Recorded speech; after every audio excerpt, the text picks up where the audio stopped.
Ayun na. Ayun, bali mga brad, no? Nag-check agent tayo, tapos kumuha tayo ng OBD2 interface. Baga, ida-download muna natin yung application nito. Sabay, i-scan natin yung sa Gravis natin. Ngayon, dinidetect na pa lang. Ngayon, nakikita nyo, umiilaw. Hintayin lang natin makonect siya. Ano pa kasi siya. Dinidetect niya pa itong device.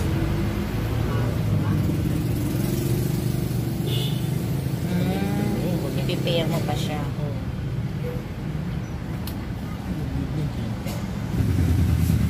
Ayan.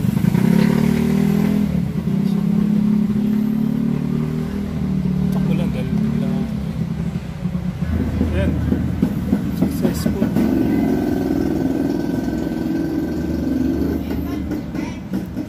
Ayan, connected na siya. Connected na siya. Ngayon, dito tayo pupunta. Ayan. Kung nakikita nyo, nag-blink na siya. Nag-blink yung ano na yan. Ibig sabihin connected. Tapos connected din dito. Ayan, connected. Dito tayo ngayon sa panel.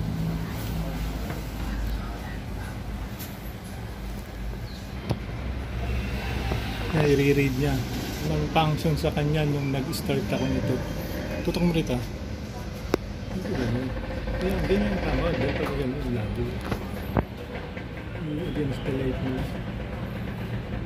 Ngayon mga brad, i-clear na natin. Hindi natin matatanggal yan.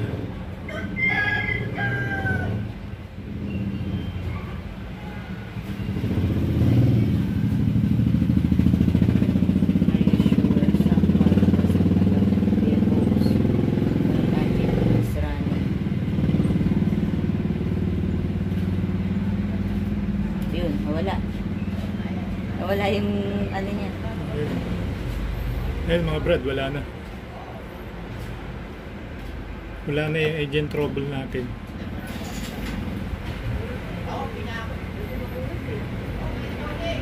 Patayin ko ulit.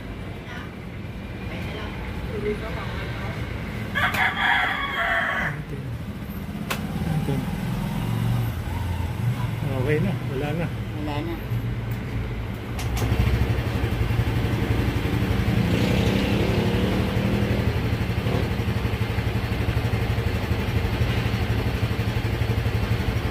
So yun mga brad, no, wala na. Ang importante na wala na yung ano. Yung iba hindi pa natin napapag-aralan, titignan natin na tatry natin pagka ano.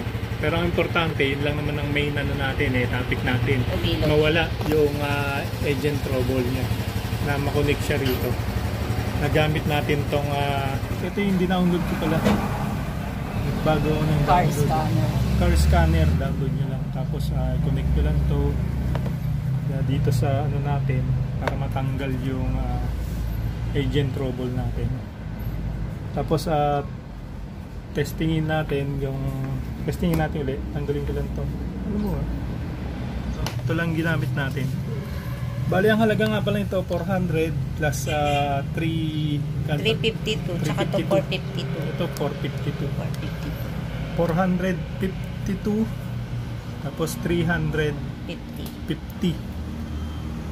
Oo. Nasa 800 kasama na shipping. Magkahiwalay kasi. Nasa 800, bali 800.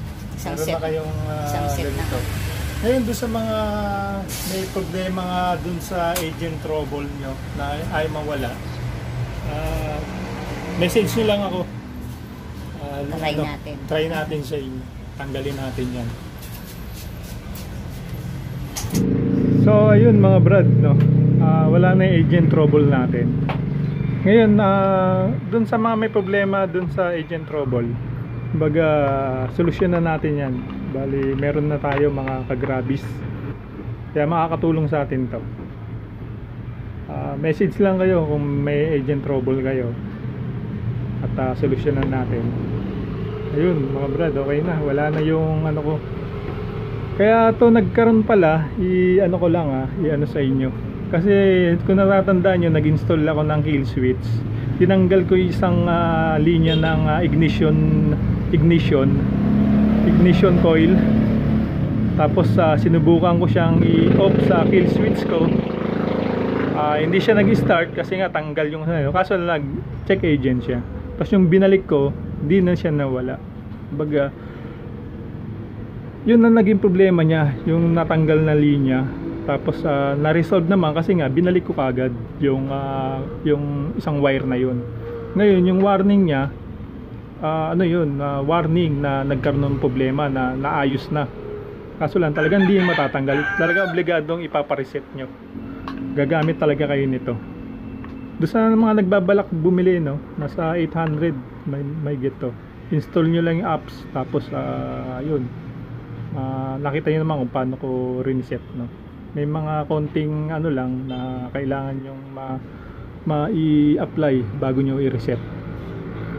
Yun lang mga brad, ride safe and mabalos.